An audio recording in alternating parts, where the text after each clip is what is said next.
1944년 6월 아이젠하워 장관의 지휘하에 연합군의 노르망디 상륙 작전이 성공적으로 시행되고 있을 때 태평양 전선에서는 미국이 본격적으로 일본의 심장부를 향해 진격하고 있었습니다. 태평양 전쟁 초기 때만 해도 뛰어난 전력을 자랑했던 일본 해군이었지만 미국이 미드웨이 전투에서 승리를 발판 삼아 점점 일본군을 옥죄어가기 시작했죠. 1943년 2월에는 일본군이 솔로몬 제도의 과달카날 전투에서도 패해 미군의 직접적인 육상 상륙을 허용했고, 이제 일본은 절대 공격당해서는 안 될 절대 국방권 라인까지 몰리는 지경까지 이릅니다. 절대 국방권이란 일본군이 설정한 최후의 방어선으로, 만약 이 라인까지 뚫리게 되면 그때는 미군의 B-29 폭격기의 폭격 범위 안에 일본 본토가 들어오게 되어 사실상 패배나 다름없는 결과를 맞이하게 되는 것입니다. 때문에 일본군은 이 절대 국방권을 무조건 사수해야만 하는 상황이었죠. 미드웨이 해전 이후 일본군은 미군의 반격에 속수무책으로 패퇴하고 있는 상황이었지만, 절대 국방권 라인까지 밀고 들어온 미군을 보고 일본군 입장에서는 오히려 이제부터는 해볼만하다라는 생각이 들게 되는데요. 아직 일본군이 점령 중인 필리핀이나 뉴기니 같은 큰 섬들이 건재했기 때문에 일본군은 언제든지 육지에서 항공기나 함대 등을 발진시킬 수 있었기 때문입니다. 더군다나 새로운 항공모함 다이오를 포함해 일본 해군은 새롭게 연합 기동함대를 재건하였고, 항공모함 지휘에 있어서 일본 해군의 1인자인 오자와 지사부로를 총지휘관으로 임명하여 절대 국방권을 지키기 위해 만반의 준비를 다합니다.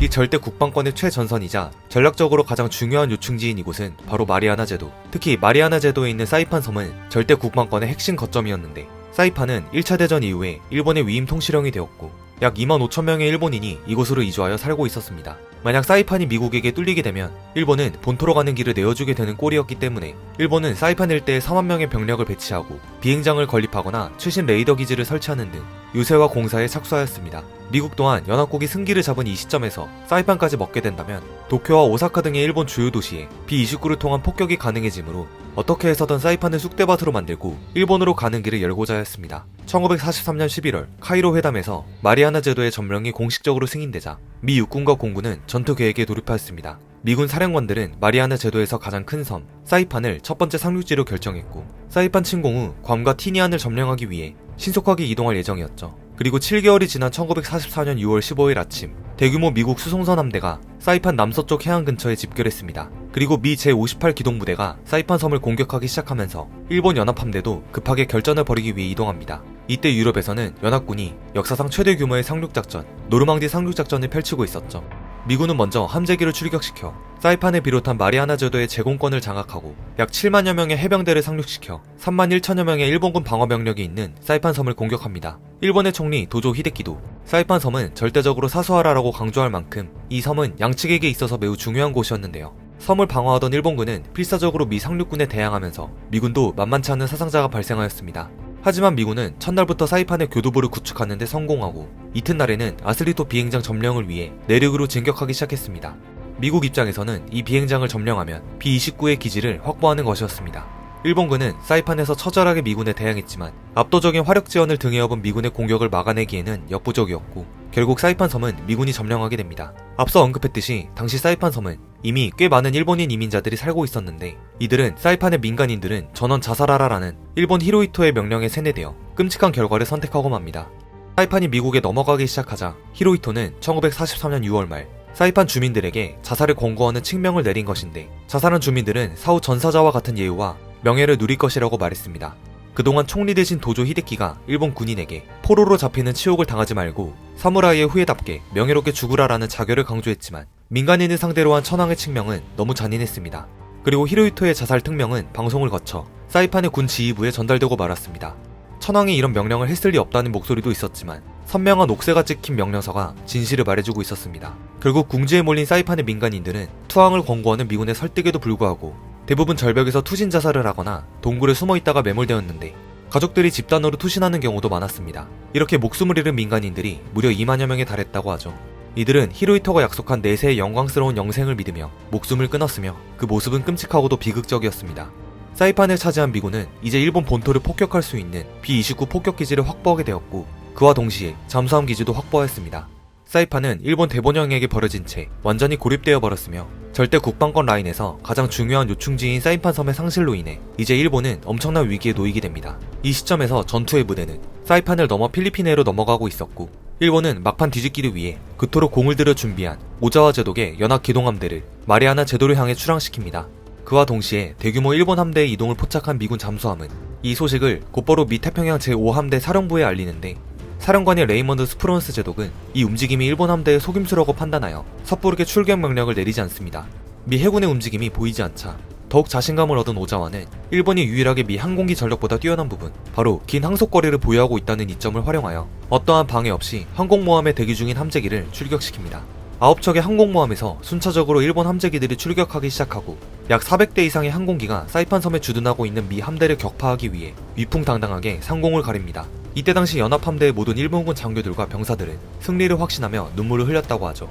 진주만의 성공적인 기습 때처럼 모든 상황이 일본군이 원하는 대로 흘러가고 있었습니다. 이제 일본 해군은 자신의 홈그라운드에서 미군을 격퇴할 일만 남았습니다. 그러나 구름 한 점 없는 수평선 너머로 무언가 거대한 물체들이 일본 항공기 편대를 향해 날아오기 시작하는데, 그것은 바로 미 해군이 자랑하는 지옥에서 온 고양이 F-6F 헬캣이었습니다. 사실 미 해군은 이미 레이더로 일본 연합함대의 모든 움직임을 꿰뚫고 있었고, 일본 항공기들이 출격함과 동시에 이를 요격하기 위해 미리 대규모 함재기들을 띄워서 하늘의 포위망을 형성하고 있었습니다. 미군 항공기가 등장할 수 있는 거리가 아닌데 갑자기 공격을 받게 되자 일본 파일럿들은 당황합니다. 그리고 미국의 헬캣 편대들은 너무나도 쉽게 일본의 제로센을 격추하기 시작하는데요. 당시 제로센은 뛰어난 항속거리로 넓은 반경에서 작전 수행을 할 수 있었지만 전투 능력에 있어서는 미군 전투기와 상대가 되지 않았습니다. 반면에 미군은 수없이 많은 전투 경험을 통해 더욱더 튼튼하고 강력한 전투기들을 개발하기 시작했고, 이번 전투의 주력이 된 헬캣은 강력한 방탄 설비를 설치하여 웬만큼의 피탄으로는 끄떡없을 정도로 탄탄한 내구성을 자랑했죠. 반대로 이런 헬캣에 맞선 일본의 주력 전투기 개량형 제로센은 한두 발 피탄되면 곧바로 불이 붙을 정도의 처참한 방어력으로 유명했으니 이 둘의 대결의 결과는 불보듯 뻔했습니다. 이 두 전투기가 맞붙은 마리아나 제도 상공에서는 헬캣에 의한 일방적인 학살이 시작되었습니다. 헬캣은 너무나도 쉽게 제로센을 요격했고, 어찌나 일방적으로 전투가 진행되었는지 이 전투에 참가한 한 조종사가 마치 칠면조 사냥을 하는 것처럼 쉬었다 라고 표현할 정도로 일본 항공기는 처참한 패배를 당했습니다. 전투가 벌어진 6월 19일 단 하루 만에 일본 해군은 314기의 전투기를 잃었고, 시간이 지나면서 추가적으로 약 150대를 더 잃게 되어 일본 해군의 항공기는 괴멸적인 타격을 입게 되죠. 반면에 미 해군 전투기들은 123대의 피해를 입었으나 이마저도 대부분은 전투 중 손실이 아닌 아군의 오인 사격 또는 야간 착함에 실패하여 얻은 손실이었습니다. 헬캣에게 호되게 당한 소수의 일본 전투기들은 그나마 남아있는 연료를 가지고 허겁지겁 본대로 복귀합니다. 그러나 후방에서 대기 중인 줄 알았던 자신의 항공모함이 화염과 함께 침몰하고 있는 광경을 목격하게 되는데요. 사건의 전말은 이러했습니다. 전투 개시 당시 일본 연합함대의 주력 항모들은 전투가 벌어진 현장과 멀리 떨어져 있었지만 미 해군 잠수정 2대가 근거리에서 이들을 포착합니다. 그리고 곧바로 미 잠수정 알바코어호는 연합함대 사령관 오자와 중장이 타고 있던 최신형 항모 다이오를 향해 어뢰 한 발을 발사했는데, 이 어뢰가 폭발하면서 다이오의 연료탱크 이음새에 금이 가게 됩니다. 결국 이로 인한 가연성 가스 누출이 폭발을 일으켜 다이오는 허무하게 침몰을 맞이하고 사령관 오자와는 겨우 탈출하여 목숨을 부지하게 되죠. 또한 근처에 있던 일본 항모 쇼카쿠도 미 해군 잠수함 카발라호의 어뢰에 정통으로 피격되어 다이오와 함께 침몰하고 맙니다. 이렇게 야심차게 출격한 일본 연합함대의 화려한 전력들은 단 하루 만에 400여 대의 항공기와 2대의 항공모함을 잃는 처참한 패배로 돌아왔습니다. 완전히 경멸되어 후퇴하고 있는 일본 연합함대를 향해 이제 미 해군이 숨통을 끊으려 출격합니다.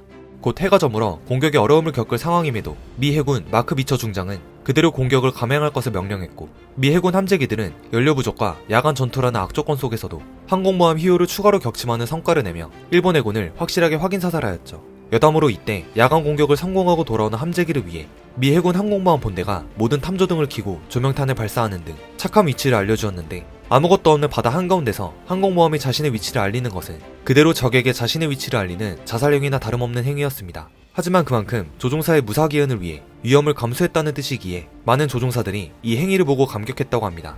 미군의 압승으로 마무리된 사이판 전투와 필리핀의 전투에서는 특히 조종사들의 역량 차이가 여실히 드러난 무대였습니다. 태평양 전쟁 초기까지만 해도 유능한 조종사들이 많았던 일본군은 지속된 전투로 인해 실력 있는 조종사들을 많이 잃은 상태였지만, 미군은 끊임없는 투자와 실전 경험을 통해 실력 있는 조종사들을 많이 양성했습니다. 이러한 인적 자원들은 실제 전투에서 엄청난 차이를 불러왔고, 필리핀의 전투에서 그 방점을 찍은 것이죠. 그리고 이 전투로 인해 일본은 완전히 태평양 전역에서의 주도권을 상실했습니다. 7월에는 사이판에 잔존하던 일본군은 천황폐하 만세를 외치며 태평양 전쟁 최대 규모의 반자의 돌격을 감행하기도 했지만 모두 전멸함으로써 사실상 일본군의 저항도 끝이 났습니다. 일부 육군 장병들은 더 이상 투항할 곳이 없자 그대로 절벽에서 뛰어내려 자결하였고, 이 절벽은 현재 자살 절벽이란 명칭이 붙게 됩니다. 해군 육전대를 이끌던 해군 중장 나고모 주이치 제독은 권총 자살을 하였죠. 이제 완전히 가망이 없다고 판단한 대본령에서는 적절히 협상해야 할 시기라는 이야기가 나오기 시작했고, 마리아나 제도를 차지한 미군은 일본 본토 침공 준비에 나서게 됩니다. 그 사이 미 합동참모본부에서는 전황이 유리해진 상황 속에서 전쟁 초반에 일본에 빼앗긴 필리핀을 완전히 탈환하기 위해 또 다른 전투를 계획하는데,